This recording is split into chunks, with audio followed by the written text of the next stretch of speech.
episode. My name is Dean Vasic. You can find me on X at #Kangas, Instagram #Kangaroos podcast. Today, I have my second Premiership player as a guest in the rock of our defence, Jazz Ferguson. Jazz, thanks so much for coming on.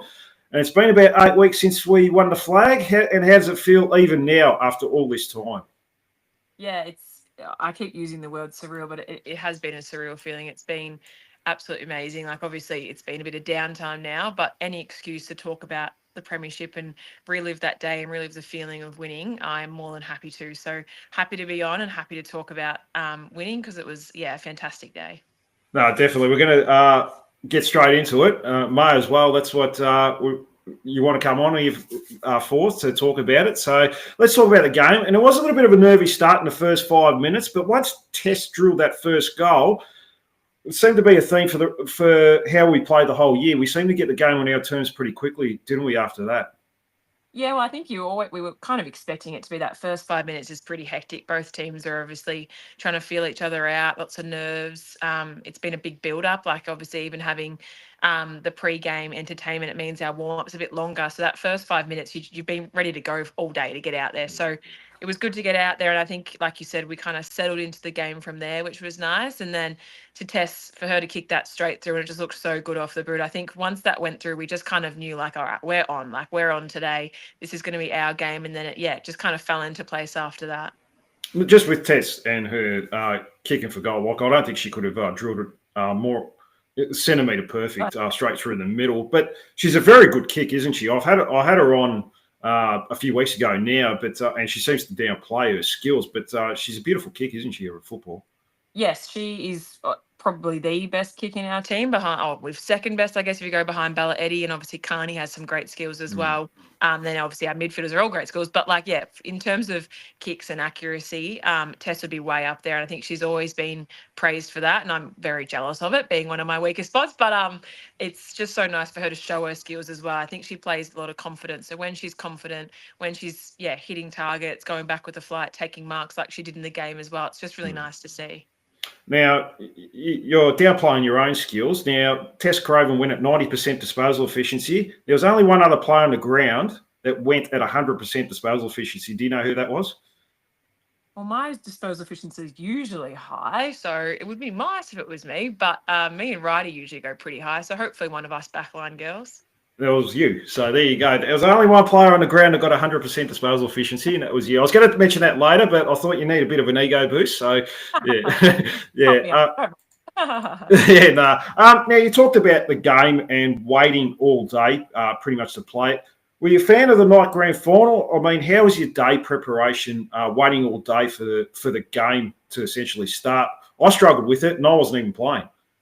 No, it was a bit of a strange feeling. Like, even generally we have night games, it's a bit of a long drag. We had a game in Adelaide that was a night game. We went there on the Thursday, so that whole day just felt like it went forever, let alone it then being a grand final with all the extra nerves and media around it all. It was a little bit of a drag. I didn't actually like the spectacle was quite cool, like playing at night under the lights. I loved all that side of it. I did just get a little bit antsy with it dragging out, but we did talk a fair bit during the week that we would, like, you kind of planned your day in advance almost, so we weren't waiting to the day to kind of figure out what you're going to do.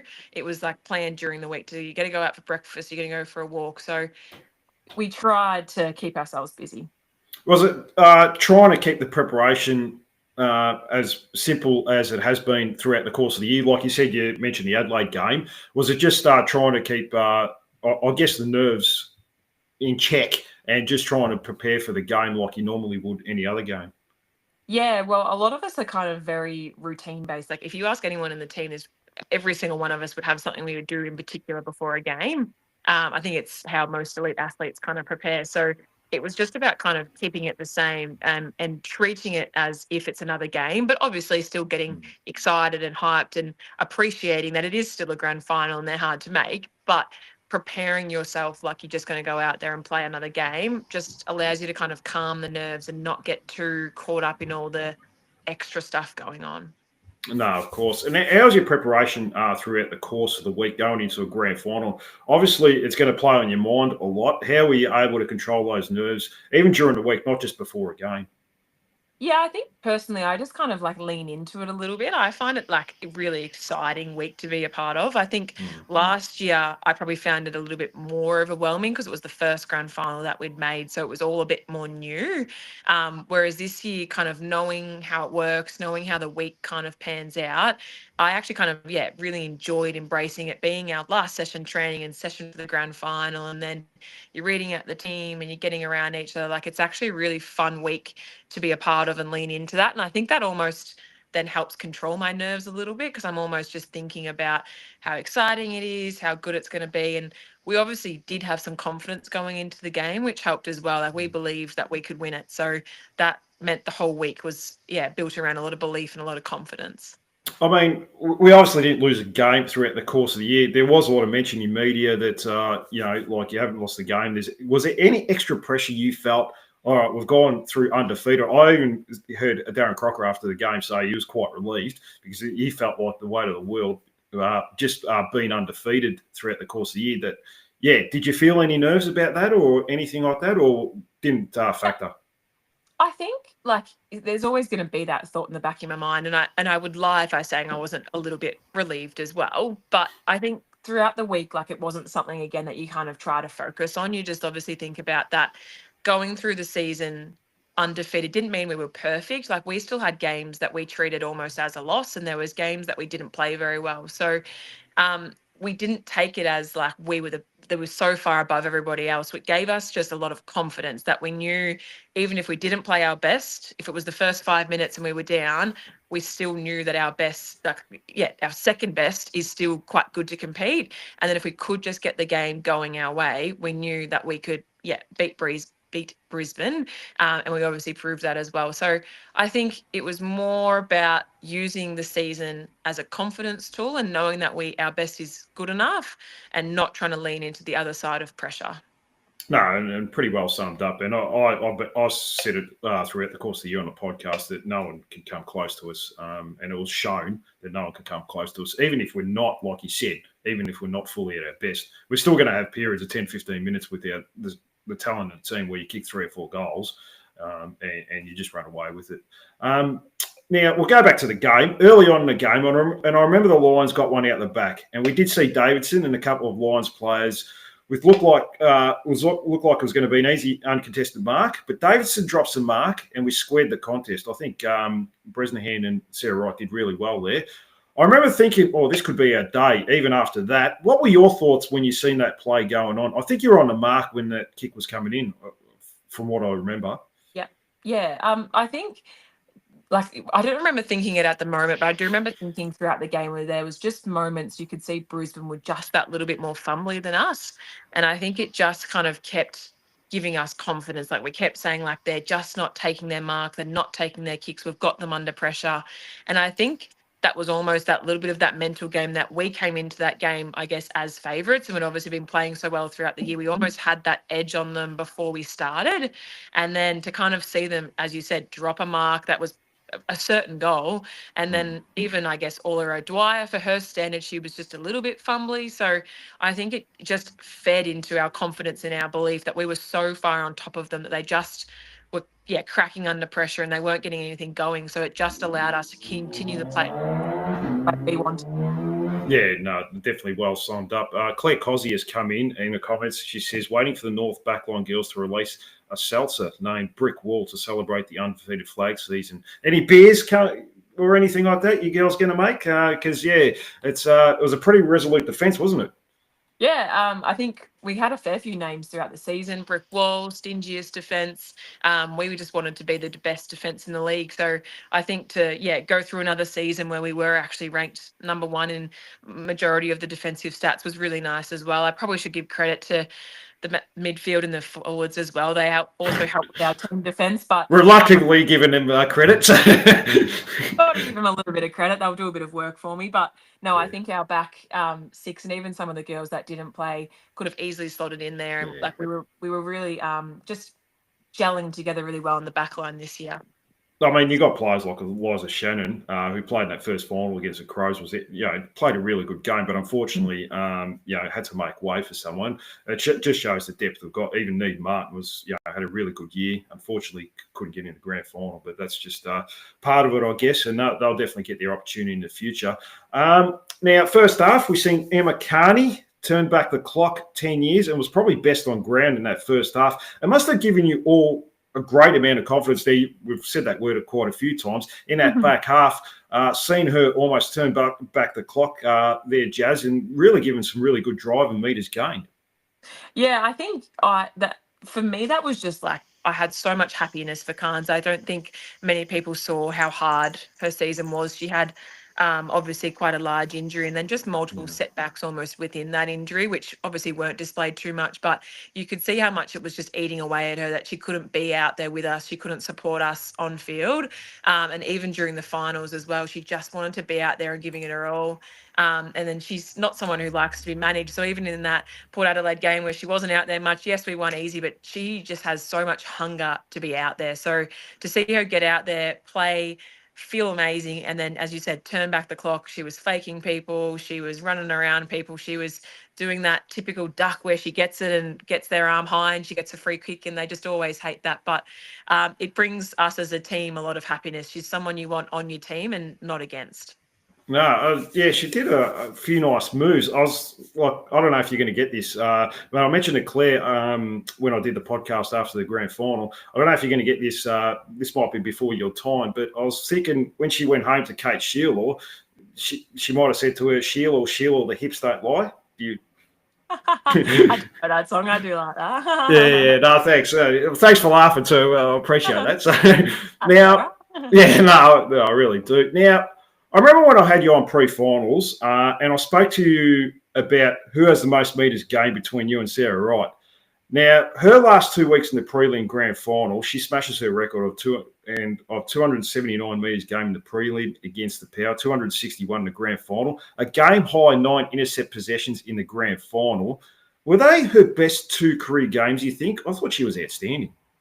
Yeah, I think, like, considering the year that she had, I thought she'd had her best season, and she just almost kept getting better every single game. And then to come out in the finals and then continue to play like that was just so rewarding for her. I think if you do ask her, she was pretty disappointed with how she played in the grand final last year and wasn't happy with that game. So I think she had a revenge to come out, and she just wanted to play really well for the team. So to her to have the season that she had and then come out in finals and be an absolute brick wall, just herself in general, didn't lose a one-on-one contest, and then to also come third in our best and fairest, like, it was just so rewarding for her and so nice to see, because she is just a great person on and off the field, and she does deserve all the accolades she's getting at the moment. No, I mean, coming third in the best and fairest is a big achievement when your team's undefeated and you've got Jasmine Ferguson, Ash Riddell. I mean, I can go through a number of other listed players that are right up there, Mia King and so forth. I mean, that's a really special effort. Almost unlucky not to be All-Australian, really. Yeah, I would have loved to see it. It was probably one of my little pet peeves I had with the season, is that we were the best backline and didn't get anyone in the All-Australian squad. But again, we're not here for real individual accolades. We want a premiership, and that's all we want. And I guess the way we play is that we play together as a system. And obviously we'll have a few players stand out here and there, but we play as kind of a unit, and would much prefer to have that continuity in our team rather than having one superstar. We much prefer to have all of us working together. I mean, at the end of the day, you're pretty much all Australians, really, when you think about it. I mean, it was the stingiest defence, and we only conceded 1 goal, albeit a downfield free kick in the grand final, which probably shouldn't have been a downfield free kick. So, I mean, like it's, I mean, we can talk about what they were thinking with All-Australian. They seem to go for the Hawks players a lot. Anyways, now I did see an Instagram post you put up about Sarah Wright, quoting her as Miss November with a picture of her. Can you explain where that came from, maybe? Well, there was a little bit more to it. There was a bit of just a bit of banter going around with some of the Brisbane girls, saying that they obviously performed quite well in September. They obviously have a reason to be saying those kind of things. They've been there a lot more than we have, and they've won a few premierships, so I can't have too much of a dig. But I wanted to, give Righty that accolade, because she, as you've already alluded to, played unreal in every single one of our finals games. So it's just a bit of friendly banter between teams, which I think is always good to have. A bit of off-field, on-field, bit of back and forth makes it a bit more exciting. And then, yeah, I think just getting around Righty, she doesn't love the spotlight. So the more that you put it on her, the funnier it gets. No, definitely. And I do remember 12 months ago seeing Miss November from a Brisbane Lions player. So, yeah, no, it was good to get a bit of revenge. I mean, it's pretty handy that she didn't hang up the boots in the end, wasn't it? Because she was pretty close, apparently, from what I hear. Yeah, she's had a few issues with like kind of a few injuries here and there, and she's still very committed to her work. So I think it was all getting a lot for her for a little bit there, and then she was just, I think, not enjoying it quite as much. And then, yeah, for her to put in the effort in the last couple of years, you can see her game's grown so much further. She's got so much more confidence in herself now. So I'm very happy she hasn't hung up the boots. I do prefer her going back with the flight and intercepting for me, so she can stay around for another couple of years. Well, she did sign for 2 years, which is really good. Bit of business for the club and for her as well. Yeah, she's definitely a pivotal part of the team. Now, just on a side note, and I'm sure you know, but I will ask anyways, how many games have you played? And I'm going to guess that it wasn't a focus of yours during the week. No, I remember I was sitting down with, I think, my boss leading into finals, and she was like, "Oh, do you know how many games you've played?" And I knew I was getting close to 50. And then she was like, "Well, if you win this and you win that and all that stuff, you'll probably be playing 50 on your grand final." And I was like, "Oh God," it's kind of like it's an exciting game to play your 50th, but it's also a bit strange because obviously you're trying to not to focus on it all too much. You're trying to just get to the game and hopefully play well. And then, yeah, having your 50th on it was a bit of a strange feeling. We celebrated it a little bit during the week, and then, yeah, it was more focus on the team. So I was happy about that. I don't, again, like the spotlight very much. So I was more than happy to be focused on winning the grand final for the team.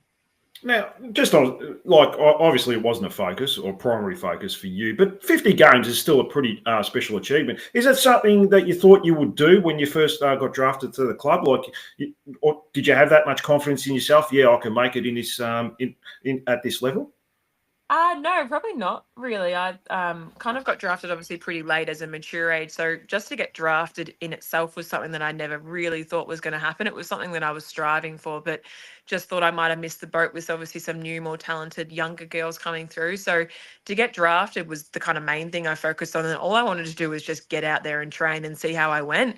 And then, yeah, to actually play my first game in my first season, it was, yeah, still all about just building confidence. There was probably maybe my first 2 seasons where I was kind of not fully, again, confident with my position in the team. It was more about just week by week, hopefully that I'm in there, hopefully that I play well, hopefully I play my role. So to get through the first couple of seasons, then to go like, yeah, solidify my position a bit more and then get up to 50 games. It's really nice. And yeah, like I guess a proud moment for myself. Because again, the seasons aren't that long in the girls. So it does take that little while to build it up. But yeah, it's definitely a proud accolade of mine, and I am very proud of it. And then obviously getting the grand final win on top of that was even better.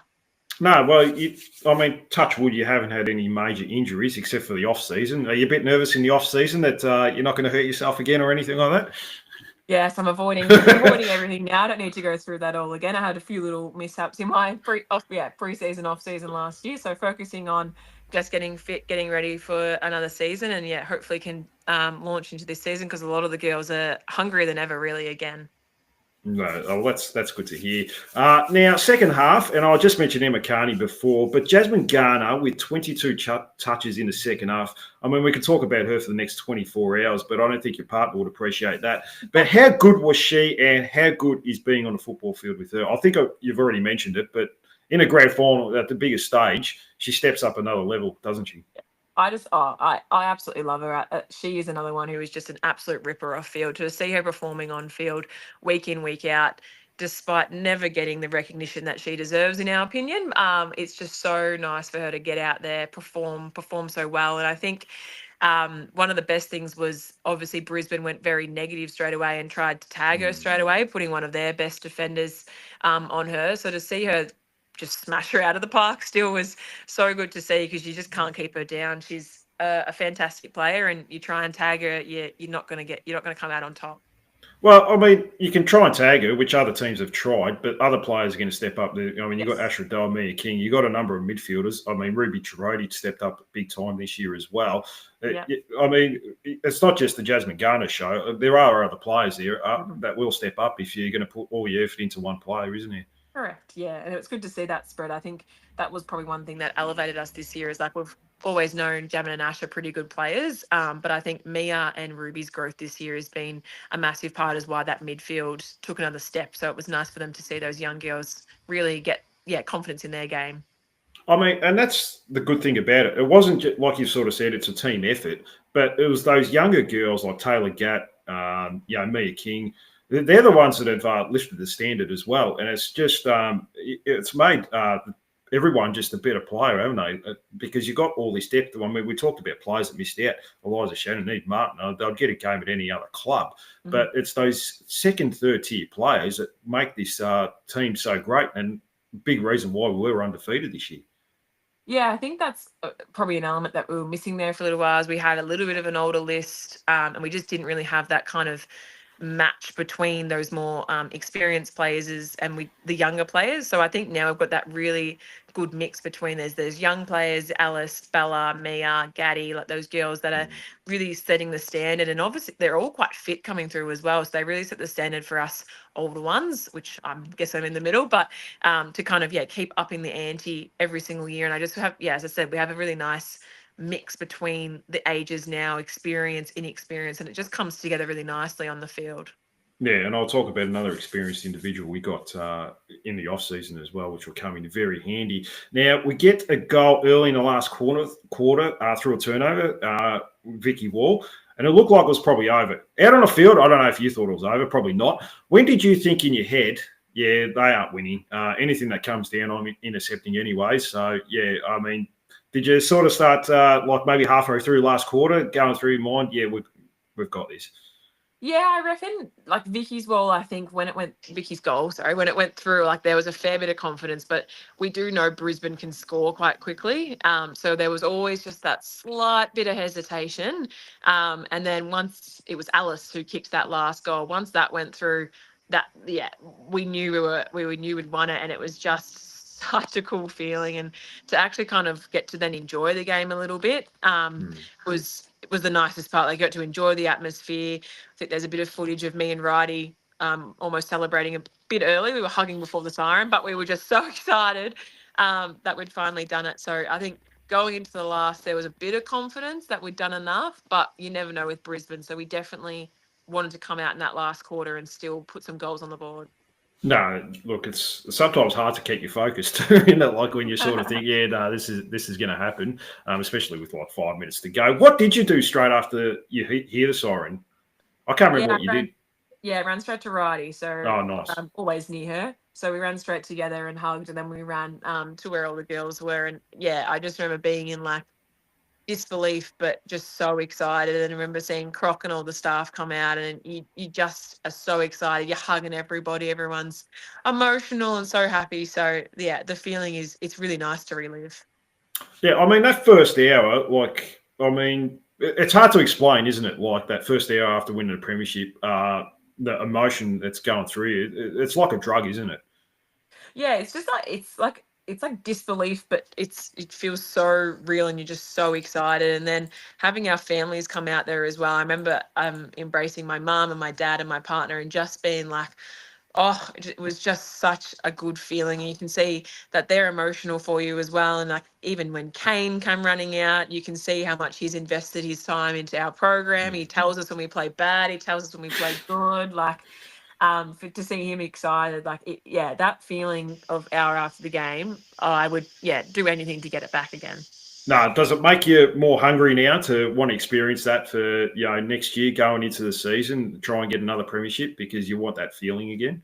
Yes, 100%. Every single girl, and even some of those that missed out, obviously just want that feeling. Like we're all even hungrier for it now. I've heard multiple girls say that they want to be back there again. They want to win again. Some girls even said they don't want to ever lose again. We want to go undefeated again, which would be fantastic and nice. But yeah, we're just so excited to get back to training because, we just want to keep proving that we're a great team. We want to keep winning as much as possible. Yeah, I mean, in saying that, like throughout the course of the year, and I spoke to you pre-finals about this. Do you feel even more confident going into next year that you feel like you've got one on over the opposition that they're almost intimidated playing us, and they probably look at the fixture going into next year, and they might even a few players would say, "Well, that's a loss." Does it give you more confidence and belief now that going against certain teams, yeah, we've got them not just skill wise, but also mentally? Yeah, well, we kind of needed that edge there for a while. There was obviously a statistic up until last season, or even still going Mm. into this season, that we hadn't really beaten Brisbane. We hadn't beaten Adelaide very much or very convincingly. And even Melbourne, when they were at their peak, we couldn't beat them. So to actually have that premiership under our belt now, and to know in ourselves that we can be the best team and we are one of the best teams, just gives us more belief in our system and in our brand that we can continue to play that way. And we have spoken about that in the last couple of years, working on more of that mental side to the game, that you can be almost a step above your opposition come game day if you're performing well and you put like a good first impression out there. So it actually does give you that mental edge. And yes, you try and ignore it, but obviously it's a part of sport that some of those girls coming into those games will be like, oh shit, we have to play North. And we want people to think that. We want them to be scared of us before that even siren goes. Yeah, I think I spoke to you about that Essendon game. They pretty much, after about the first 10 minutes, they pretty much parked the bus because I worried they were going to get obliterated by 100 points. It looked like you and Sarah Wright were just having a chin wag there for probably half the first quarter, and talking to Libby Birch about what your plans are for the evening. I mean, it must be a good feeling knowing that some teams you just they don't want to be there essentially. Yeah, it just gives us even more confidence that we just know that we've already got it over them, and we know that we're already in their head in terms of that sense. It's obviously something that we're going to have to now deal with a bit differently this year. We've never really been the team that's been the win, like the premiership team, or like the team that everyone's going after. So I imagine we'll have to maybe change a bit of our game plan or figure out how to kind of combat some other teams, as you said, parking the bus or putting an extra player down there, because it's probably going to happen against some of those teams. They're going to try and minimize the damage early. So we're going to have to really go to the drawing board and figure out how we are the hunted instead of being the hunter. So it'll be very interesting. Yeah, and I think a lot of teams have to adjust to us like pretty early as well. Like generally, we just stick to what we're good at. I mean, there was probably only that round 2 game where we went against a few things, which probably might have been a reality check at the time against Geelong, where I mean they match up pretty well against us. For some reason, they didn't play finals, but. Yeah, I mean, it must be nice knowing that, look, teams have to adjust against us. If we just do what we're doing, no one can stop us. Yeah, well, having to make a team like I said, like as soon as we saw Brisbane change their game plan and have to put someone on jam, and you already know they're a little bit out of structure. And yes, there's a lot of teams that can adjust to that and that have that little bit of flexibility, but there's not a lot of teams that then can sustain that. So if you're making a team play differently or put players in different positions, you already know you have that extra edge over them, because we're just going to keep doing what we're doing, and we know that we can do that well. No, definitely. And just on a personal level, you must have been happy with your season overall. You've grown into a leader in that back half. Do you have yourself goals for next year, or is it just a team thing and playing your role again to try and get back-to-back premierships? Yeah, I'm a driven person, so I just obviously want to keep getting better every single year. I think, as you've said, I've grown into a leadership role, so I want to keep strengthening that. I think I'm still in the very early days of that, so all I want to do is just continue to learn off some fantastic leaders that we have in the club and continue to build those skills, and then obviously continue to build my football skills around that. But I said it to Croc in my end of season review, I will happily play my role, do whatever it is to win a premiership again. And I know everyone in the team will be saying the same thing. So we all want to get better. We want to get better individually and get better as a team, because we just want to get back to that success again. No, definitely. You don't see yourself maybe pushing into the midfield a little bit next year or for a couple of centre bounces? No, I had my midfield days in the VFL, and they didn't go that well. I didn't quite have the tank and tried to tag Jenna Bruton once, and it didn't quite work. So I'm happy to stick back in the back line. Fair enough. Oh, you worked pretty well there with lefty Sarah Wright and Libby Birch. Now, We've seemed to have only gotten stronger in the off season with the recruitment of Eilish Sheeran from Richmond. You looking forward to playing with her next season after the success of getting Libby Birch from the D's this year?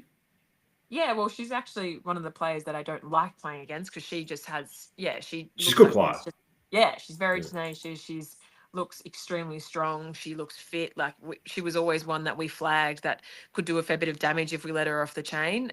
So to have her on our team and to add that depth, it was the same as Libby. We never used to like coming up against her because she was a great intercept defender. To have them now both on our team, it just strengthens our depths as well. And I think it just adds more elements to our game. As I said, we probably need to see if we can chop and change a little bit and keep other teams guessing. So to add another element like that, a bit more run and carry, it'll be interesting to see where she slots in and where we can utilize her strengths because we're a strong team and then we've obviously hopefully just gotten stronger. No, well, she definitely adds a lot of quality and depth to a pretty strong, quality team and a team with a lot of depth. So, yeah, look, you get her in and you work it out as you go. So, yeah, there's nothing wrong with that. And we're definitely in the premiership window. So, yeah, even though she's a bit older, she still showed signs, especially that wet game in Tassie. She was fantastic, probably one of the best players on the ground. It was good. Yeah, so, no, it only adds,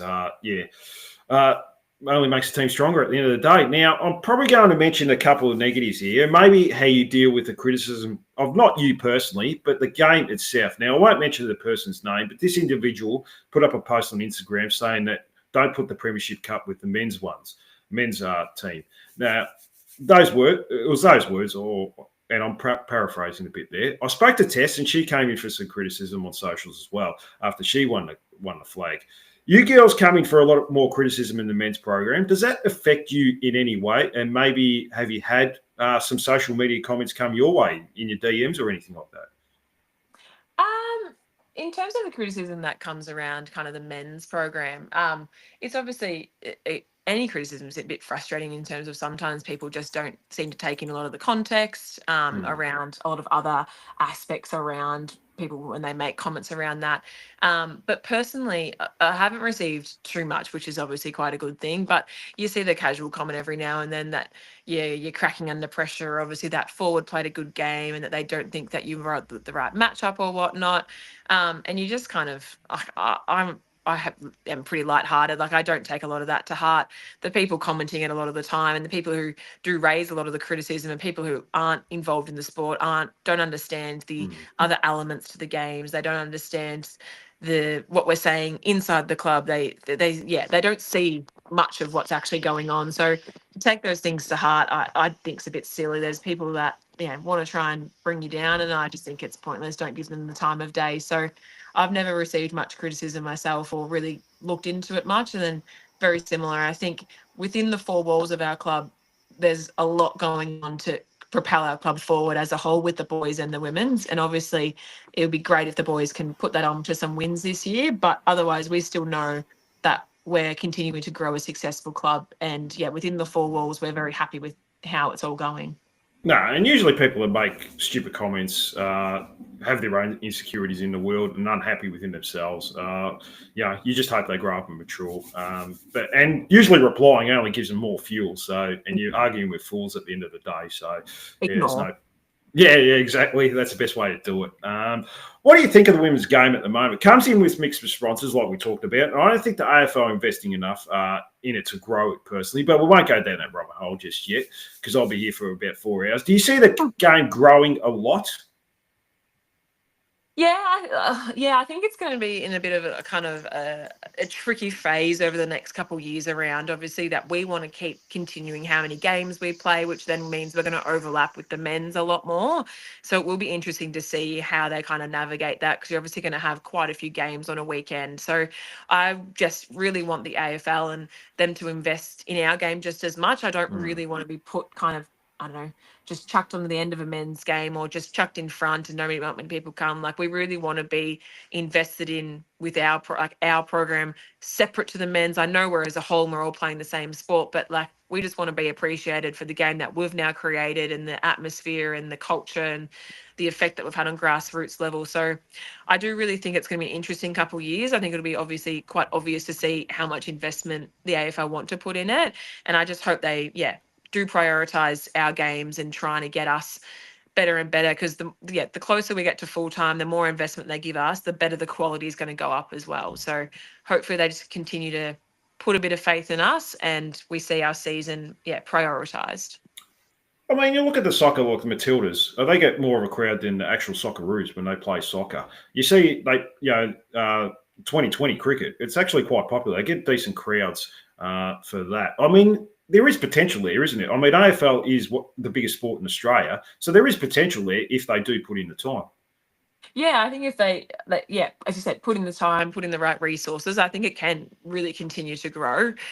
We obviously just know there's parameters that we need to meet and keep supporting. Obviously, you need to be getting back from an investment as well. So we just want to, as players, just try our best to continue to grow the quality of the game, because we know then we're going to get more and more supporters out as well. My big thing is, though, the people that continue to compare our games straightly to the men's, I think is just silly, because it's always going to be a little bit different. We're different athletes. There's so many different other contexts to it. So if that's the comparison, I think it's silly. But if we continue to get supported, alongside them, I think it will grow massively. Well, it's just a lazy way of looking at it, really. Like, if you're going to compare something to, a men's program, it's obviously going to be very different. So, yeah, look, it has grown a lot over the last couple of years. It probably stagnated there for a period, but I think it will. It does certainly have potential. And, there's a lot of younger girls now trying to get into, grassroots football, because they've got the potential to get an AFLW career now. And, which is really good. And it's something you want to see. So, hopefully it continues to grow. Now, what's the plans for you for the off season? I mean, it's a long off season, Jazz. I did see you have been away a fair bit over the Christmas period with Bella, Eddie, and so forth. Any plans throughout the course of the year, or is it just getting back into work and doing the routine things? Yeah, so I maintain a job throughout the season. So I work part-time as a physiotherapist. So usually in the off season, I increase my hours and get back into the office a little bit. But I have enjoyed a few holidays here and there, and I do plan on going maybe up to Queensland for a little bit, because it is still nice to enjoy a little bit of downtime, physically, mentally, all those kind of things. But most of us, and myself as well included, we're back into some training. We're doing just some individual sessions around our fitness and our gym. And then we'll start getting back together probably into March, closer to the preseason date, and start doing some skills and some more structured sessions together, which will be nice. But I've had a really, really nice break, some downtime from work, but back into it now. I just plan to do some little trips, get back into footy more seriously, just trying to keep up the fitness alongside all of that as well. Oh, it's definitely important to even just do a little bit of fitness, I suppose. So, you don't want to just balloon out and I'll just come into pre-season. So, I'll be right to go. Now, I didn't actually see this. I wasn't too sure, but did you get any premiership ink? Yes, I did. Oh, on nice. my ankle. I don't have the nicest feet, so I can't show you. But, No, that's okay. I believe you. I trust you. Just above my ankle. I was actually the first one to get it. I Nice. organised it the day before on our Mad Monday, and then rocked up, got it done, and then all the girls came together. So it was a bit of fun. Some of the girls were a little bit scared and a little bit antsy, but most of us got a tattoo, hoping to add to it would be the preference. Hopefully we can win multiple, and then I can just keep adding to it and add all the years that we win. That would be the great thing to do. But yes, got mine first tattoo and very happy with it. No, that sounds pretty good. Yeah, I did see Taylor Gatt was looked like she was facing Brett Lee in his peak, bowling 150 kilometres an hour without a helmet on. But she got through it. Now you talked about where will the next one go when we win one in 2025 and 2026? Where are they all going to go? Oh, I'm hoping to add the numbers and the years to all. Oh, okay. Don't plan on getting multiple kangaroos. I don't think I need that many. I have had someone tell me it looks like a Qantas kangaroo, but it's definitely not. It's the North Melbourne one. And then, hoping just to add the years. If we are successful to win multiple, that'd be very nice to write them around the edge. No, that sounds good. Looking forward to seeing that, and looking forward to seeing you girls next year as well. Did you want to add anything else before I let you go, Jazz? No, just I think get excited. I think after a premiership, you can either go one or two ways we can be happy with that. But I definitely know every single one in the team just wants to go better. So get excited for the men's season too. As I said, the club's confident they're going in the right direction. Hopefully this year they can start to put some wins on the board, and then we'll come around again and hopefully go better again.